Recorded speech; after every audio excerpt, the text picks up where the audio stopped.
Калктуу конуш категориясындагы жеке менчик турак үй куруу үчүн жер участоктарын берүүнүн тартиби. Жеке менчик турак үй куруу үчүн жер участогу калктуу конуштардын башкы пландарына ылайык. Ал эми ал жок болсо, облустун, шаардын, райондун башкы архитектору менен макулдашылган башкы пландарынын схемасына ылайык берилет. Жеке менчик турак үй куруу үчүн жер участоктарынын берүүнүн өлчөмүн жергиликтүү кеңеш аныктайт. Жеке менчик турак үй куруу үчүн жер участогун алуу укугуна Кыргыз Республикасынын төмөнкүдөй жараны ээ болот. Бишкек жана Ош шаарларынын администрациялык аймактык бирдигинин аймагында 3 жылдан кем эмес жашаган. Аталган администрациялык аймактык бирдиктен башка администрациялык аймактык бирдиктердин аймагында 1 жылдан кем эмес жашаган. Кыргыз Республикасынын аймагы боюнча мурда жеке менчик турак үй курууга берилген жер участогу жок. Турак жай аянтынын берилген санитардык нормаларга жана талаптарга жооп бербеген жарандарды кошпогондо менчик үйү, квартирасы жок. Акыркы 5 жылдын ичинде сатуу, сатып алуу, алмашуу, тартууланбаган менчигинде турган турак жайды 3-чү жакка берүү же өзүнүн турак жай шарттарынын начарлатууга багытталган жарандык укуктук иштерди жасабаган.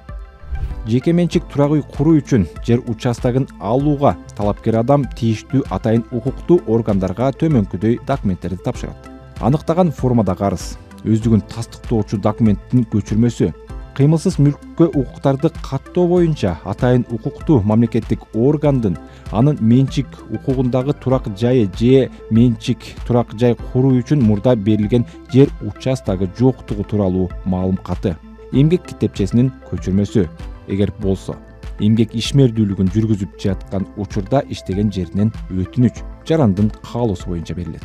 Атайын укуктуу мамлекеттик органдын жумушсуздук статусу бар экендигин ырастаган маалым каты, турак жай шарттарынын текшерүү актысы, жеке же биргелешкен менчик турак жайы болгон учурда жашаган жеринен үй бүлөсүнүн курамы жөнүндө маалым кат.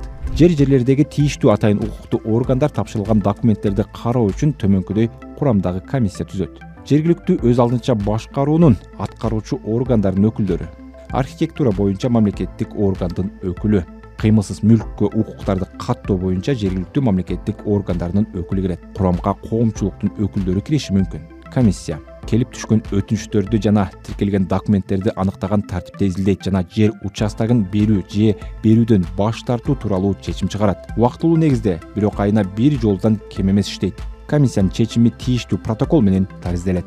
Жер апрель окуясында курман болгондордун балдарына, аксы окуясында жаракат алып, майып деп таанылган адамдар жана курман болгондордун балдарына биринчи кезекте берилет. Калган учурда тапшырган арыздар ылайык кезек менен берилет. Кыймылсыз мүлккө укуктарды каттоо жана жергиликтүү мамлекеттик органдын өкүлүнүн милдетине төмөнкүлөр кирет. Жер участогунун документте берилген чек араларга жана аянттарга туура келишин жеринде текшерүү.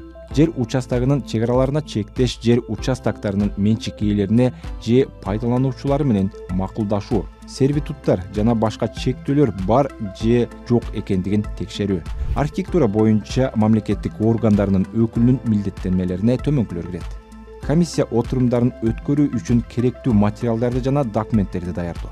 Бекитилген курулуш куруу документтерин, курулуш нормаларды жана эрежелерди эске алуу менен участоктун чек араларын аныктоо.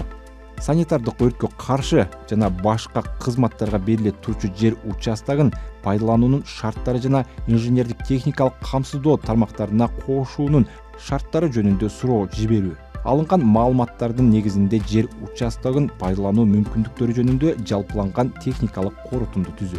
Жеке менчик турак үй куруу үчүн берилген жер участогун чек арасы жеринде аныкталганда жана жер участогуна укуктуу күбөлөндүрүүчү документ жана турак үй макулдашылган долбоору берилгенге чейин өздөштүрүүнү баштоого тыюу салынат.